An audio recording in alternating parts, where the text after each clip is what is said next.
factors and channels play a real role. What factors are involved with the communication? What channels do you want to go? And what is really that purpose? And are you keeping true to your purpose? Okay, so determine your purpose. Okay, on the message, ask yourself, why am I sending this? Do I want to get them wooed to my side? Is it informational in the context? Is this a negative memo? Are they going to be offended at that? Am I sitting down, opening up with a positive statement? Am I using the concept of the memo sandwich? Open it up with a positive statement, slip in the neutral or negative thing in there, and then close. Whenever you close, you want to have the call to action as to what you want them to do with this information. Once upon a time, I had my boss call me up and he says, David, I've got all these people, they send me stuff and they copy things on it. And because he was the vice chancellor of business services at the district, we had 5 colleges. And he says, what do I do with this stuff? I says, then tell them to stop sending it unless there's a reason for you to have it. So we had a process and we communicated back to all, especially the group of business officers, and I was one of them, as to what should be the reason that you're communicating with them and copying him, and tell them why you're copying them. And so we put that out there. It really helped an awful lot. But determine your purpose when you copy somebody. Why are you sending it, especially to this person? You're going to copy somebody else. Are you copying somebody else to make sure they know about it, or you want to set the other person up so if they fail, you can blame them later on? Make certain you're pretty honest and straightforward about that. What do you hope to achieve? Informational messages, procedures, announcements, answer questions, transmit finding. That's an informational message. It's relatively neutral. You're trying to keep everybody really focused in. The other one is persuasive messages, and we get them all the time. We call them spam. You want to convince the managers and motivate employees and win customers. A lot of times persuasive messages are developed indirectly. You want to be calm about it. You don't want to be over the top with them, and you don't want to spam people with it, because the whole world is so full of that. People are really upset in the aspect. You want yours to stand out. Anticipate the audience. Think about the audience who will receive it. How will they react to it? Are you hitting them right where they live, where they're interested in? What is the reader or listener like? How are they going to receive that? How they're going to react to your message? Well, okay. Sometimes people like to just tell the truth because that's the way it is. That's cute, but do you want them to respond to you in a positive or negative way? You want to persuade them into action that you want them to do. Although one can't always know what the receiver is, sometimes imagine the person's characteristics of the audience receiving it. Then how much time do you devote answering these questions depends upon the message and the context that's involved. If it's nothing more than a post on Instagram, that's a whole different critter than it's going to be on an email message. If you're going to respond to this over here, or if you're prospecting for somebody to purchase your services, your product, how are you approaching it? Sometimes a phone call works an awful lot of ways, and instead of texting somebody. Remember, the receivers will be thinking, what's in it for me? We call it with them. What's in it for me? Why should I have listened to you? I am so busy. I don't want to listen to you. So make certain there's something there and you grab my attention immediately. If you don't do that, good night. In my case, I'm an American. We have attention span of this long. Did you know a goldfish has an attention span of 7.5 seconds, and most humans have an attention span of 6 seconds, 6.2 seconds? Goldfish have attention spans longer than us. That's a problem. Anyway, so what's in it for me?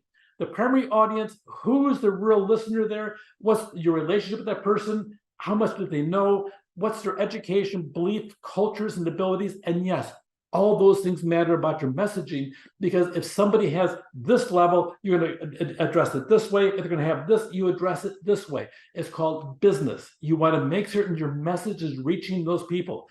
Should you expect a neutral, positive, or a negative response? Because that's going to sit down and help you decide how you're going to say it. Now, your secondary audience, who might see or hear this in addition to the primary audience? Will they be hostile because you said something inappropriate or said something about them? How do people really differ from the primary audience? Sometimes they may be bystanders watching the information as people are talking about the topic itself. Should you include more background information? If they're secondary and have been tangential to the process the entire time, sometimes you'll have to teach them a little bit with the background, and then how do you reshape it to make certain they're comfortable with it? Tailor your message to the audience. It's just like you're doing a resume.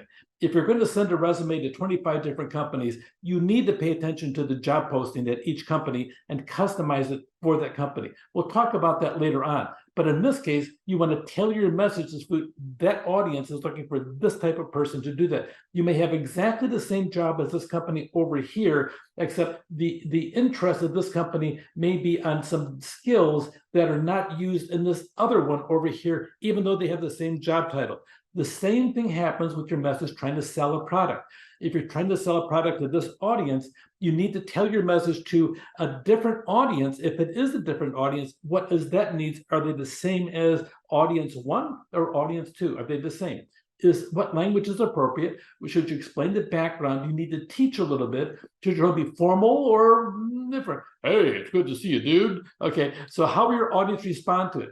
Choose the best channel, something in writing, something video, something broadcast, something text to them, something by formal mail. You know, one of the strangest things you've ever seen is we get a lot of direct mail, and it's interesting, about every month, you'll get an announcement for somebody wants to sell you beds, okay, in the process. The truth of the matter is, when you buy a bed for yourself, the beds last 7 to 10 years. So why is it that you get a mail from a company about every month?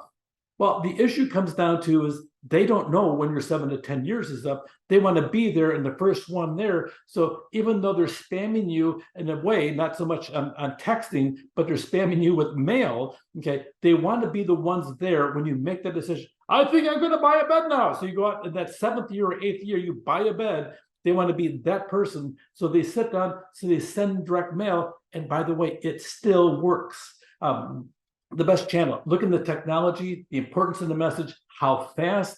And then if you need a permanent record, I have to tell you, be dangerous about the aspect of texting. Texting does not leave a good permanent record trail. If you ever have a situation where you may end up in legal action with somebody, texting is mediocre and is not as good as email. Email is by far the better factor. So be careful about choosing it and have that as a consideration. Now, how much does it cost? And then how much formality is required? Okay, a phone call is one thing, an email is a little bit more formal. A memo is more formal yet, and a certified letter is very formal. So confidential. Do you want to make sure it's really confidential and that you can track who has it? That's another issue. And then what's the preference? And by golly, if they don't know how to even open up the thing, you got a problem because their technology is not very, very sharp. So be careful about it. The other part is the richness of it. You know, by time a rich medium, you can have interactivity and feedback. A lean one is one-dimensional. You need to do the following because I said it and I'm the boss. Okay, but the richer ones, you have a type of going back and forth so people get clear communication to make certain what people want to have happen happens. Richest to leanest. Face-to-face is always the best. And then when you can't do that, a phone call is better. And that's kind of interesting that I believe the video chat, as well as the authors of our text, actually believe the video chat is not as critical as the phone call. So, but still, face-to-face is always best. Then look as you go through down the line over here, which one is the richest? The richest is one, face-to-face, and you go down, look at telephone, video chat, email, instant messaging, and you start putting them over here. All of a sudden now we're changing a little bit. A letter, that's a lot more formal. Okay, a memo, which is sit down, you put that in personnel file sometimes, not a good thing. You can always blog about it, send a report. Okay, by the time you're all done, and then use a wiki sometimes if you want to do that. So it depends where you're at. Choosing the wrong medium can result in a message that's less effective and even misunderstood. So choose the channels and keep in mind 2 tips. Use the richest media available for you all the time and employ richer media for more persuasive or personal communication. That's the best way of doing it. You need to anticipate the purpose and anticipation of your communication and put your best foot forward so they know what you mean and how soon you want it, make it clear, and make sure it's very sharp, very professional, so you can be the sharp business pro. Take care.